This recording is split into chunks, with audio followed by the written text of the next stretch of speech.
Gaming ముఠా గుట్టురట్టు చేశారు GST intelligence అధికారులు. ఇద్దరు నిందితులు యేసుప్రభు కుమార్, రాజశేఖర్ రెడ్డిని అరెస్ట్ చేసి వివరాలు సేకరిస్తున్నారు. దేశవ్యాప్తంగా ఆన్లైన్ గేమింగ్ నిర్వహిస్తున్న ముఠా 5,000 కోట్ల రూపాయల విలువైన జీఎస్టీలను ఎగ్గొట్టిందని గుర్తించారు. ప్రస్తుతం హైదరాబాద్, ముంబై, ఢిల్లీలో వారి ఇల్లు, ఆఫీసుల్లో అధికారుల సోదాలు కొనసాగుతున్నట్లు తెలుస్తోంది.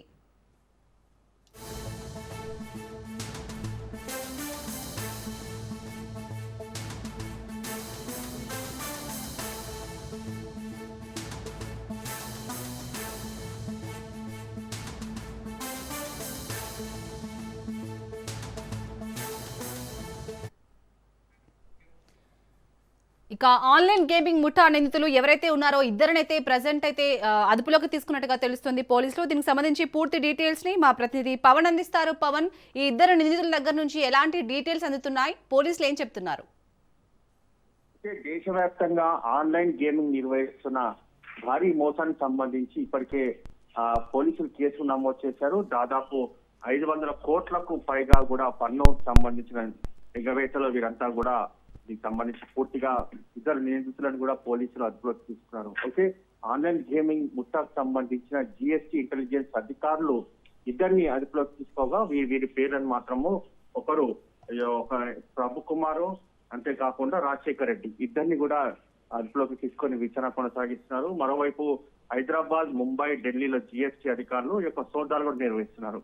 అయితే ఇద్దరిని అరెస్ట్ చేసిన నేపథ్యంలో వీరిని పూర్తిగా విచారణ కూడా కొనసాగిస్తున్నారు. విచారణలో భాగంగా ఇంకా కొంతమంది పేర్లు వెలుగులోకి వచ్చే అవకాశం కూడా కనిపిస్తుంది. ఎందుకంటే 500 కోట్ల రూపాయలు ఒక పన్నుకు సంబంధించి ఎగగొట్టిన నిందితులు దీనికి ఏ విధంగా కొత్తగా అంటే సాఫ్ట్వేర్ ఏ విధంగా క్రియేట్ చేశారో దీని వెనక ఇంకా ఎవరెవరు ఉన్నారు, ప్రభుత్వం సంబంధించిన అధికారులు ఇంకా ఎవరైనా ఉన్నారా దానిపైన కూడా పూర్తిగా విచారణ కొనసాగిస్తున్నారు. ఈ విచారణలో భాగంగా మాత్రము వీరిద్దరిని ప్రజెంట్ అదుపులోకి తీసుకొని విచారిస్తే మరి కొంతమంది పేర్లు వెలుగులోకి వచ్చే అవకాశం ఉంటుంది. అప్పుడు వారిని కూడా అదుపులోకి తీసుకొని విచారిస్తే దీనికి సంబంధించిన మూలాలు ఎవరున్నారు, దీని వెనక ఇంకా ఎవరున్నారు దానిపైన కూడా కొంత క్లారిటీ వస్తుందనేది మాత్రం ప్రధానంగా దీనికి సంబంధించి ఇటు అధికారులు కూడా చెప్తున్న పరిస్థితి కనిపిస్తుంది. 5,000 కోట్ల రూపాయల పన్ను ఎగగొట్టినంటే దీనికి సంబంధించి పెద్ద ఎత్తున ఇప్పటికే సోదాలు నిర్వహిస్తున్నారు. సోదాల్లో మాత్రం చాలా కీలకమైన డాక్యుమెంట్స్ తో పాటు కొన్ని హార్డ్ డిస్క్లను కూడా అధికారులు స్వాధీనం చేసుకున్నారు. అయితే రేపు దీనికి సంబంధించి మరికొంత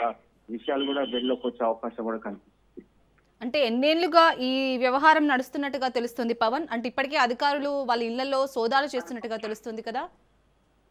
అయితే దీనికి సంబంధించి ఇంకా కొంత క్లారిటీ రావాల్సిన పరిస్థితి అనిపిస్తుంది. ఇది గత 4-5 సంవత్సరాల నుంచి కూడా నడుస్తున్నట్టుగా మనకు సమాచారం ఉంది. అయితే